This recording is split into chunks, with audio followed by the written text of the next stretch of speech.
Oduu gaddaa faarfattoota hangafoota qabnu keessaa maqaan isaanii kan ibsamu obbo Tafarii Aangosee gara Gooftaa deeman kaleessa galgala balaa konkolaataa magaalaa Finfinnee naannoo Makkanniisaatti tasa isaan irra ga'een addunyaa kanarraa boqotan. Obbo Tafariin faarfataa qofaa osoo hin taane barsiisaa teoloojii ta'uudhaan dabalataan itti gaafatamummaa garaagaraatiin seeminarii Makaana Iyesuus keessa tajaajilaa turaniiru.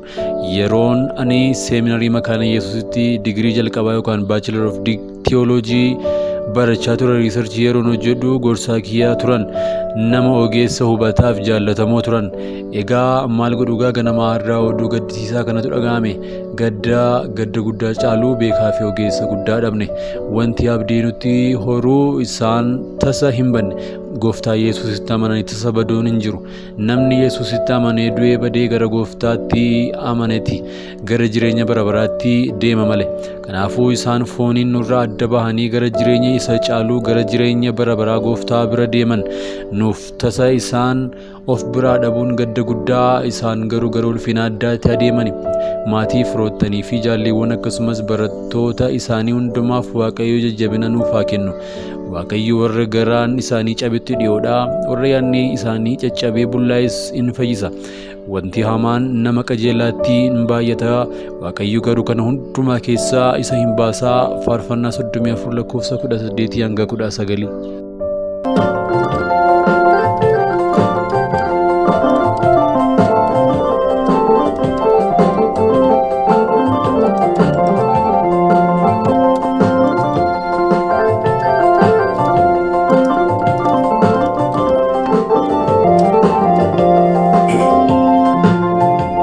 Kandur ture sana jalala bolota yo essa dhaqani essa targulata essa mi'effatu mi'aasa sadure maalo Gooftaa Yesuus dafee nu gargaare essa mi'effatu mi'aasa sadure maalo Gooftaa Yesuus dafee nu gargaare.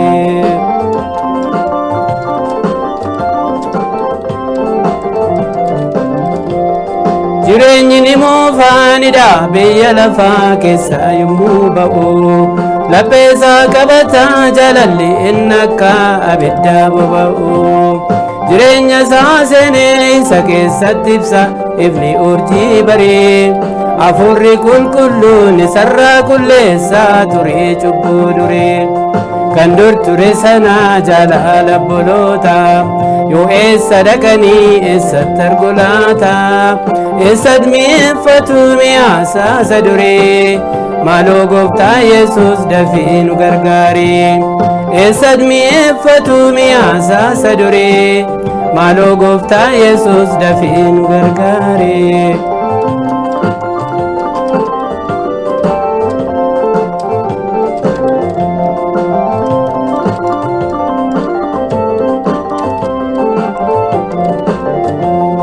Ofittummaaf wennoon of tuulummaaf jibbii isarraa godaanu, hafuurri dheekkamsaaf hafuurri obsa dhabuu hin jiran hundinuu.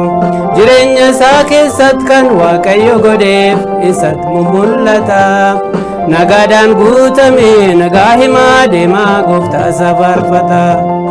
Kan dur ture sana jaalala obboloota yoo eessa dhaqanii eessatti argulaata, eessatti mi'effatu mi'aasa saduree maaloo Gooftaa Yesuus dafee nu gargaare.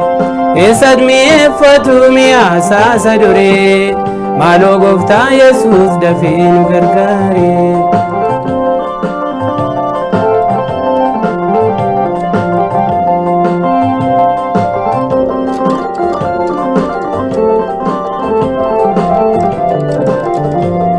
Xaxaan hojii diinaa jireenya kanarraa yommutti hiikkatu, jaalala Yesuusiin obboloonni nagaa ho'aa wal gaafatu.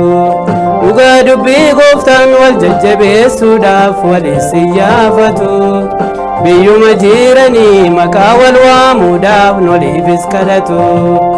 Kan dur ture sana jaalala obboloota yoo eessa dhaqanii eessatti argulaata, eessatti mi'effatu mi'aasa saduree maaloo Gooftaa Yesuus dafee nu gargaare.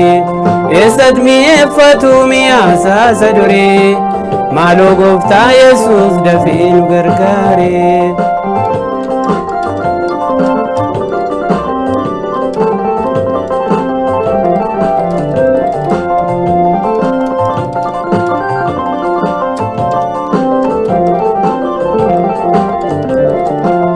Lubbuun fayye kuni danda'ee hin obsu jaalala obboloota. Fayyina argate itti dhugaa ba'ee wajjin jajjabaata. Egaa miirri gooftaa jaalalli akkasi inni mi'eeffanne. Jaalala keessa naana toonu qoqqobne numaaf ol dadhabne. Kan dur ture sana jaalala obboloota. Yoo eessa dhaqanii eessatti argu laata? Eessatti mi'eeffatu mi'aasaasa duree? Maaloo gooftaa Yesuus dafii nu gargaare. Eessatti mi'eeffatu mi'aasaasa duree? Maaloo gooftaa Yesuus dafii nu gargaare.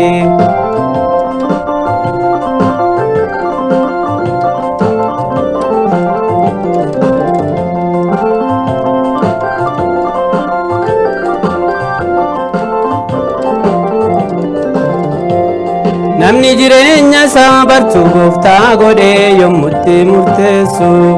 Takkaatti hafuu jireenyi buburreen inni wal fakkeessu.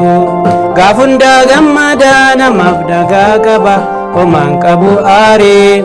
Jireenya isaa seenee isa keessatti ibsaa ifni urjii barii. Kan dur ture sana jaalala obboloota. Yoo eessa dhaqanii eessatti argu laata? Eessatti mi'eeffatu mi'aasaasa duree? Maaloo gooftaa Yesuus dafii nu gargaare.